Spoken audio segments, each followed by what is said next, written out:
Yo, what is up guys, Grim here, and in today's video I'm going to take you guys through everything I know about relics from many hours of playing and farming in the betas of Star Rail. I've made a lot of mistakes and I've wasted a ton of resources, and I've got a few things which I think you guys might find useful and will probably give you guys a bit of an edge in the release of the game, in the very early game, but especially in the end game. I've also got plenty of information in terms of numbers to kind of give you guys some examples here on exactly how impactful each of the things I'm about to talk about are. So the relic system, what is it? Well, it's essentially the ability to gear up your characters with 6 separate gear slots, and these gear slots come in various different forms, and each of them can have different stats which will enhance and empower your characters in different ways. In this video we're going to cover all of the different gear slots, all the different stats, when you might want to use them, as well as a lot of tips and tricks. Alright, without further ado, let's get into it. So first and foremost, we need to understand what are the gear slots. So there are 6 gear slots, as I mentioned. There is the headpiece,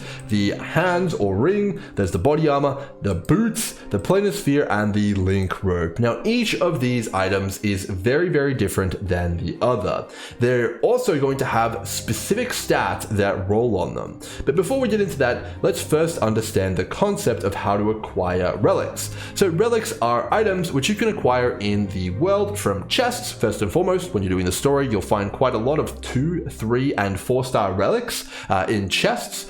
Just by exploring, you can get quite a lot of them. But you can also acquire them from, one-time rewards in the, the adventure log, as well as other things like that. But most importantly, and the main source of them, is going to be from running the simulated universe for specifically link ropes and planar spheres, and then the caverns of corrosion for helmets, hands, body armor, and feet. Now these slots are actually split up into 2 different sets, and equipping multiple items from a set will give you a set bonus. Let's take a look at those. So there is 2 separate categories of sets. The simulated universe relics are called the planetary ornament set, and equipping 2 of them from the same set will give you their set bonus. Now alternatively though, all of the relics which come from the cavern of corrosion, as well as all of the overworld chests and rewards, will just be called relic armor sets, and they also have their own sets. Now the planetary ornament set is always a 2-set bonus, but the relic sets or armor sets are always 2 or 4-piece bonuses. So you can mix and match 2 pieces or a 4-piece of the armor ones, which can be actually sometimes best in slot for some characters. Now, in order to acquire the set that you want, you're going to have to run the specific cavern of corrosion you want the set of, or the specific simulated universe world which drops the planetary ornament set that you want. Overall, they come in pairs of 2. So for example, the Band of Sizzling Thunder is actually paired with the Knight of Purity Palace. So you'd be farming both of those relic sets at the same time.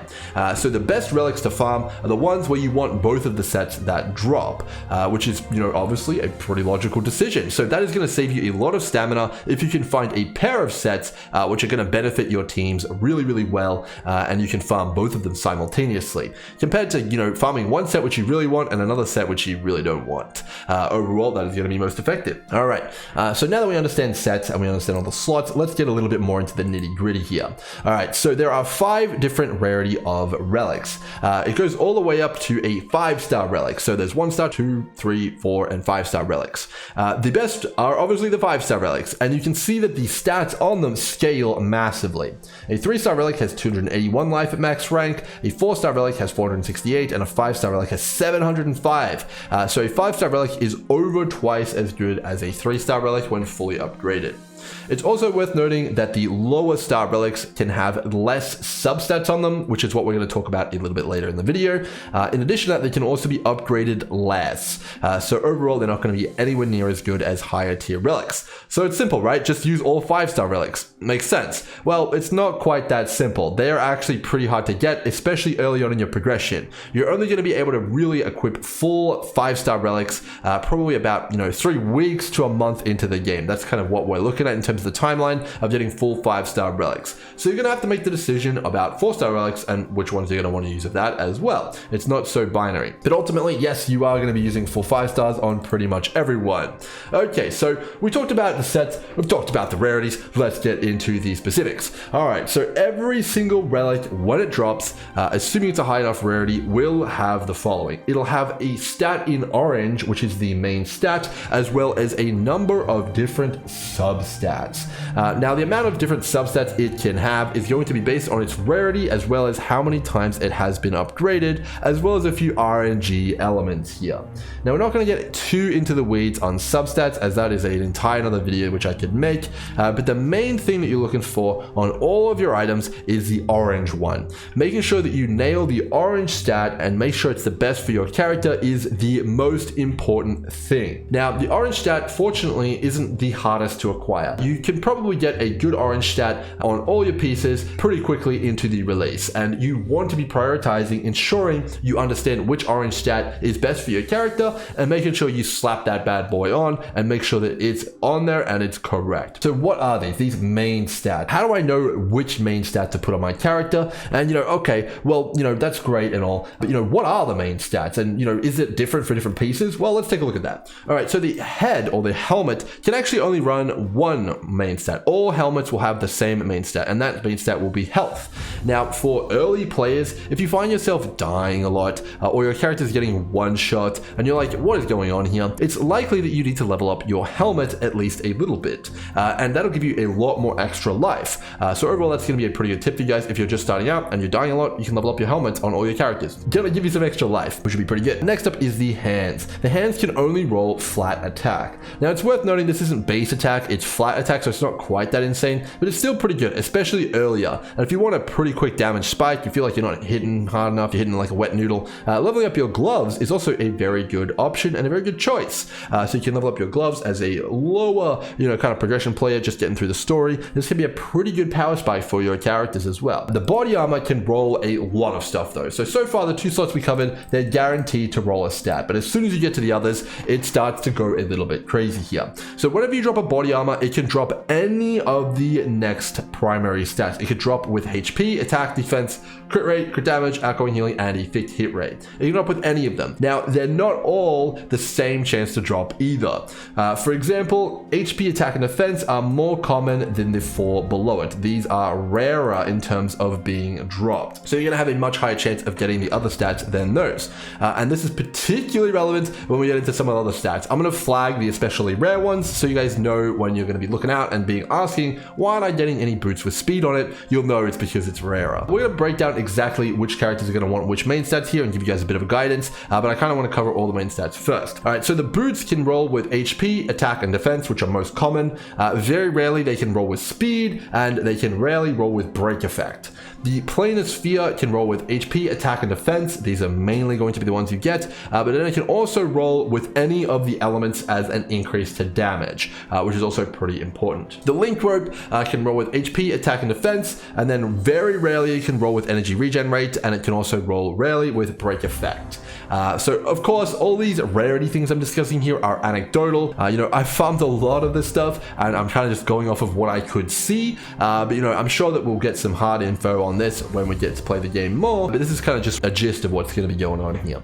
All right, so now that we understand all the main stats, let me put that into perspective here for you guys. So a character, they're rolling in, and how bad is it to be missing a main stat on your gear? So, you've got 5 of the pieces of gear, all right, you're looking at a character guide or something like that on YouTube from your favorite YouTuber, and they're like, get these main stats on all your gear, but you're missing one of them. How bad is that? Well, let's take a look. This is Yang Qing. It's a simulation here, a calculation of all of his damage numbers and figures. Let's take a look at how bad that is. So let's say that your favorite content creator is like, guys, you've got to get critical strike multiplier on Yang Qing, but you're like, I don't think so, man. I'm gonna have HP on my Yang Qing. So you can see here the damage absolutely plummets by having HP on the main chest here. So you can see here that the main stat is very, very important. You need to make sure that you get it right and that you get the right one. Now, there is a little bit of wiggle room here though. So for example, on Yang Qing, crit multi is the best, but you could also go with attack. It's not that much worse, and there could be a world in which you could go for it, but crit multi is definitely the best. But then crit rate, is also also not very good. So you'd absolutely want to be going for crit multi or attack here. And really that's only something that you can understand if you do the hard numbers and you kind of like look into all that stuff. But overall, getting the main stat right and making sure that you understand which one's the best for your character is incredibly important. And you know, being in a situation where you have 2 main stats wrong, well, that's a particularly rough time. If I took away my element damage here and I took away my attack, you can see that my damage goes down by so much. Putting those back to the correct ones increases my damage by a lot, by 50% in fact, which is pretty impactful, you know, quite impactful indeed. So overall, getting those right, it's really important, man, making sure you have the right stats. So let's give you guys a bit of info here on what those right stats are going to be for certain characters and archetypes. So let's get into it. So pretty much every character, you know, you got to run the health, you got to run the attack. It is what it is. That's kind of the way it goes. On the body armor though, your DPS characters are going to want to run the following most likely. They're going to either want to run attack, crit rate, or crit damage. You can feel pretty good about getting any of those on your damage dealer. You know, at the very least, it's going to juice them up somewhat. You know, making sure that you get the right one is obviously going to be the best damage increase for the character that you're on, but which one that is probably going to come down to looking at theory crafting or reading a guide. But you know, at the end of the day, all 3 of them are probably going to be pretty good. I wouldn't feel too bad about, you know, getting any of them on your damage dealer. But, you know, if you want to know the best, you know, consult a guide. For your shielders, you're pretty much always going to want defense or effect hit rate on your shielders. A good example of this is March. March absolutely would want effect hit rate on her chest piece, as it will increase the chance for her freeze to land, which is incredibly important to a lot of her combat potential. But other characters like Trailblazer Fire would absolutely want defense, as it will increase their shielding. So overall, either of those would be fine. It's going to be on a case-by-case basis, looking to be what you're trying to achieve on your shielders. Healers are pretty much always going to want outgoing healing. However, there may be some healers who do want HP, especially if you want them to be a little bit more durable. But for general play, you're probably going to want to outgo healing on the chest piece for the most part, which is pretty good. HP rarely, and that is going to be pretty much rounding it out. Some supports here may want to go ahead and grab some specific stats. For example, Bronya would want critical strike damage, as she scales off of that and gives everyone that as well. Tingyang would want attack, and a lot of the Nihility units like Pella and Welt would want effect hit rate. So it is a bit on a case-by-case basis, but for the most part, it's probably going to follow the rules that I just put out. Most Nihility characters are going to want effect hit rate. You know, overall, that's going to be how it goes, guys.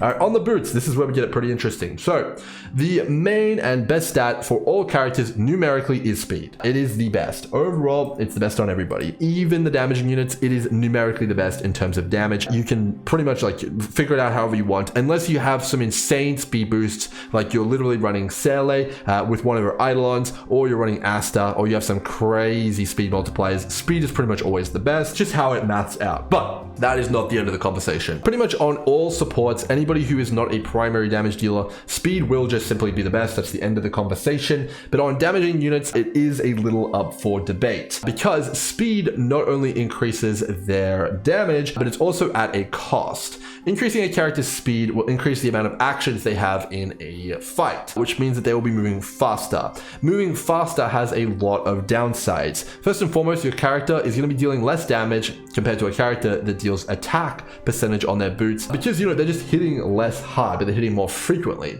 Now, that is still numerically a damage increase in most cases, but their actual average damage per hit is going down. In some cases, that can be bad. On a character like Sele, who relies on getting the last hit or one-shotting enemies to sweep whole teams, you still probably would want attack. She also just happens to have a lot of speed scaling already, so it makes her even more in her favor to get attack. So there is case-by-case basis where you might not want speed. Now, in addition to that though, I mentioned that it makes characters more expensive to run. Obviously, when you're using more skill points on more skills to, you know, deal more damage, you're going to have to support that. And if you do not have enough skill points generated by the rest of your team to support a character using speed on their boots, well, they're going to have to end up using basic attacks, which would result in a massive damage loss. So overall, it's the safest to put attack percentage on all your damage dealers. But if you know what you're doing and you are confident that you can generate and support that damage dealer with the skill points they need for their full rotation, speed is the best. But most of the time, my rule of thumb is going to be recommending attack to percentage on every damage dealer, speed on everybody else, and if you know what you're doing, go for speed on the damage dealer as well. Hang on a second though,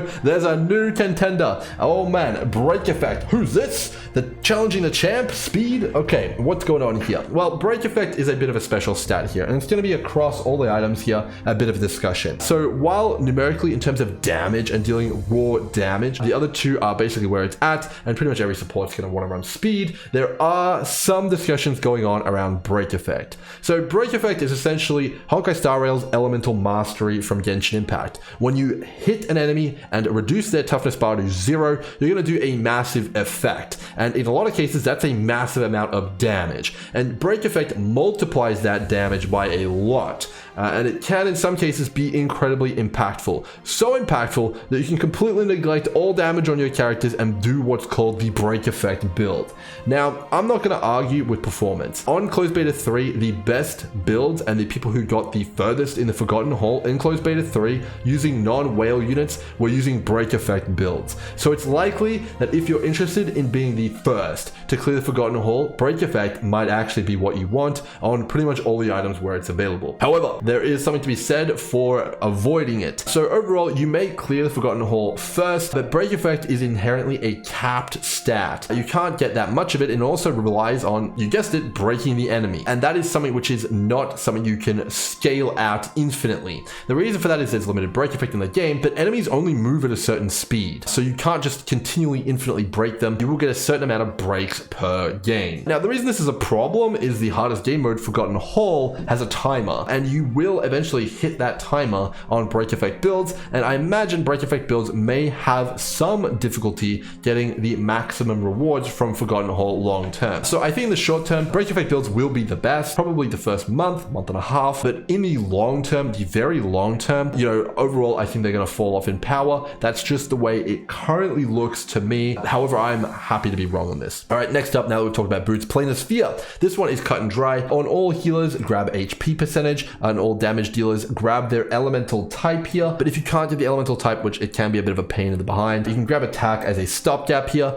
and then on all shielders, grab defense. Now, there's not really any good options here for Nihility and support characters like Harmony characters. You know, sometimes, you know, like Ting Yang would take attack here, but someone like Bronya, someone like Welt, you know, someone like Pella, they don't really have any good options here. So instead, on your Planosphere, you would focus exclusively on substats and the set bonus, and ignore the primary stat. On the link rope, all right, for healers, supports, Nihility, anyone who's not dealing damage or shielding the team, and in some cases even then, they're going to want energy regen rate. Now, there are quite a lot of breakpoints and mathy stuff going on here with energy regen rate, but in general, for the most part, allowing your supports, your healers, your debuffers to use their ultimate more is pretty much always going to be the best scenario. Even if you stick it in a spreadsheet, most of the time it's actually going to give you more ultimates, but in gameplay especially, just with everything flying around, you know, like you're getting kills, you're getting hits, energy regen rate is probably going to be the thing which is going to get you more value than anything else here, unless you wanted to slap break effect on your support or your damage dealer. But you know, okay, we talked enough about that. Okay, healers, you know, maybe there is a case for HP. Shielders, maybe there's a case for defense. You know, on my Trailblazer Fire, I'm probably going to use defense, but I could, you know, see a case for energy regen, but probably defense on my Trailblazer Fire. It's basically going to be on a case-by-case basis. Energy regen rate is never going to be bad.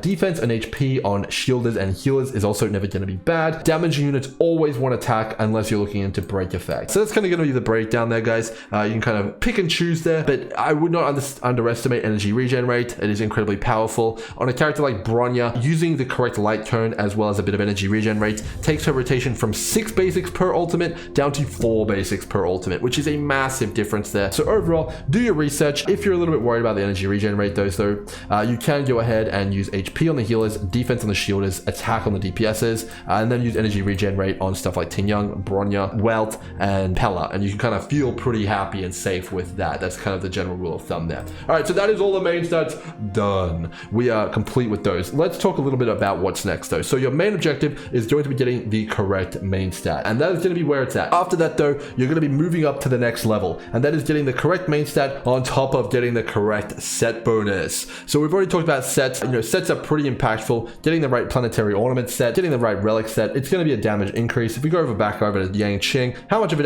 damage increase is it? Well, let's take a look here. If I delete my planar ornament set here, we lose a lot of damage here. You can see that that's not good, but it is not so much that it would be the same as losing a main stat. Oh boy, you know, we definitely don't want to lose that main stat. So losing the set is the lesser of two evils. But when you can get the main stat with the set and combine the two, then you're going to be getting some really big damage numbers here, and that's going to be good stuff. Now the armor sets are actually less impactful impactful than the simulated universe planar sets, but obviously they're going to be pretty good as well. So if I lose a 2 set here, oh man, I do lose a bit of damage. If I lose another 2 set here, I lose a bit more damage, but it's not the end of the world. And you can definitely get by without the set bonuses, especially early on. But it is going to be the next stage in your min-max journey to making sure that your favorite character is going to be performing at their maximum here. So that is going to be the progression. Main stat, and then look for those main stats on the correct set bonus for your characters. Then after that, the final stage. And in some cases for supporting units, maybe the second stage or even the first stage in some cases, it is going to be the substats. So substats are essentially a next round of main stats, but they are way more heavily RNG related, and they are also a lot more difficult to get consistently. So we're not going to go too into the weeds. As I mentioned, there is a lot of stuff you can talk about with substats, but it's fair to say they're a massive part of your character's potential, and getting good ones really does make the difference. If we do another experiment here with Yang Qing, right now I have substats on him, and let's take the substats away. So we're at 301,000 damage. It's going to go down to 213,000 damage with no substats here. So you can see here, okay, Yang Qing not looking so hot anymore, but we get those substats back. Okay, he's looking like a superstar again.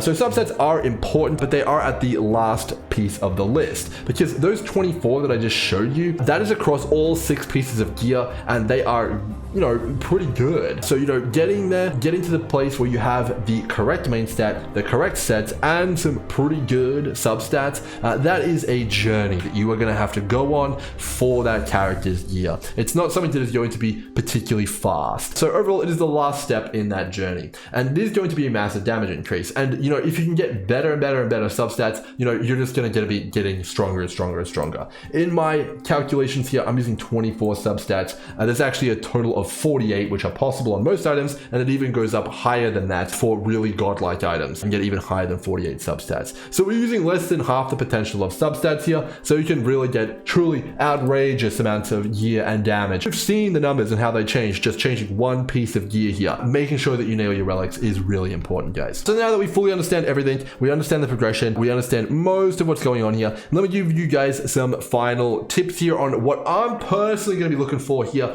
on release in terms of all of my gear. So when I'm going through the story, I am going to neglect my gear completely. I'm going to use the auto equip button on all my characters. If I ever hit a wall after upgrading my character's traces, their level, and their light tone, I am going to upgrade exclusively the hands and the head, purely because the stats are guaranteed and they give flat stats, which are the most powerful early on. And that's going to be just fine. I imagine that's going to carry me all the way through the story, no problemo. I'm going to completely ignore the sets. Don't care about those at the start. We don't need those right now. And overall, that should be pretty good. And I am also never going to take a piece of gear above level 6 at the start of the game. And the biggest mistake I made by far in the beta was taking a lot of pieces to high level. I leveled up one character's gear to level 12, all the pieces, and then I started getting pieces of gear which were better than the gear pieces that I leveled up. In addition to that, I also had no materials left over to level the rest of my team. I went up and rolled up to the Forgotten Hall, and I had one character decked out, and the rest of them had level 0 gear, and I got absolutely clapped.